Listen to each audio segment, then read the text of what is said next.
Dans cette vidéo, tu vas découvrir mon top 5 crypto-monnaies pour le mois de novembre. Donc reste bien jusqu'au bout pour n'en rater aucune. Hello les furieux, c'est Crypto Fury et on se retrouve pour une nouvelle vidéo. Si c'est pas déjà fait, pense à t'abonner et activer la cloche des notifications et également à marquer dans les commentaires je m'abonne. Je viendrai personnellement souhaiter la bienvenue à chaque nouveau membre de la communauté. Je te donne également rendez-vous tous les soirs à 20 h pour un nouveau live.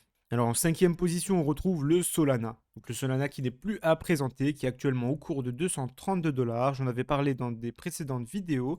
Il pourrait très bien atteindre les 500 dollars à la fin du mois selon certains analystes. Pour rappel, le Solana fait partie des concurrents de l'Ethereum. Il propose également un système de contrats intelligents. Le Solana avait été lancé initialement sur la plateforme CoinList. Comme vous pouvez le voir, on retrouve plus de 2600 transactions par seconde et un nombre incalculable de transactions sur le Solana. Le Solana développe petit à petit son écosystème. On retrouve des launchpads, dont le Solpad sur le Solana. De plus en plus d'applications décentralisées et de développeurs se servent du Solana pour lancer leurs projets. On note également les collections de NFT qui ont été lancées sur le Solana qui ont tout simplement explosé. Pour rappel, toutes les crypto-monnaies que je vais vous présenter dans cette vidéo ne sont en aucun cas un conseil en investissement. Pensez toujours à faire vos propres recherches. Je vous présente simplement mon analyse et les crypto-monnaies sur lesquelles je me suis personnellement positionné. Donc pour rappel, ce mois-ci, il va y avoir un très gros événement autour de Solana. C'est le Breakpoint. Donc le Breakpoint sera un festival organisé autour du Solana.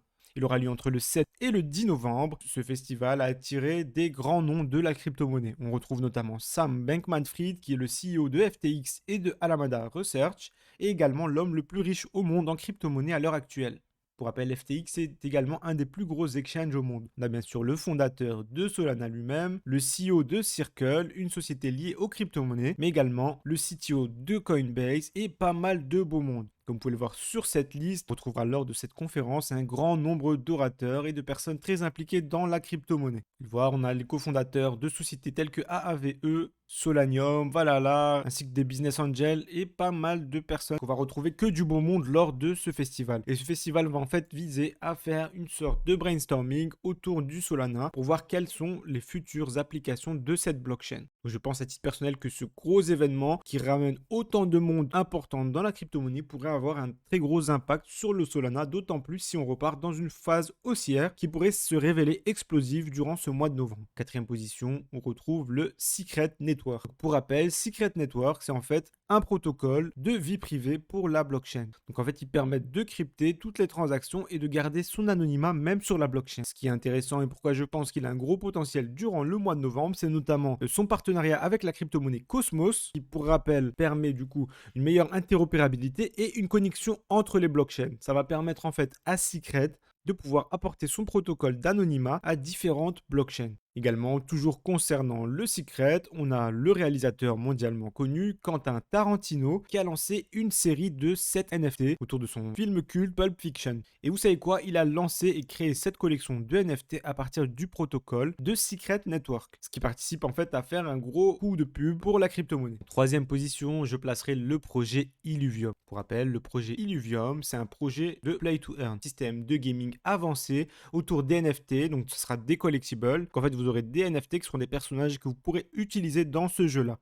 Pour ceux qui suivent la chaîne, vous savez que le gaming a littéralement explosé cette année grâce aux NFT. Il fait maintenant partie des pans importants de la crypto-monnaie et de la finance décentralisée et il va notamment permettre une démocratisation plus forte de la crypto-monnaie. Illuvium a des graphismes à couper le souffle, un projet plutôt sérieux. Également, on aura un système qui sera mis en place pour ne plus payer de frais de gaz dessus. Le système il s'appelle Immutable X et ce partenariat va permettre d'avoir des frais de transaction zéro sur ce jeu.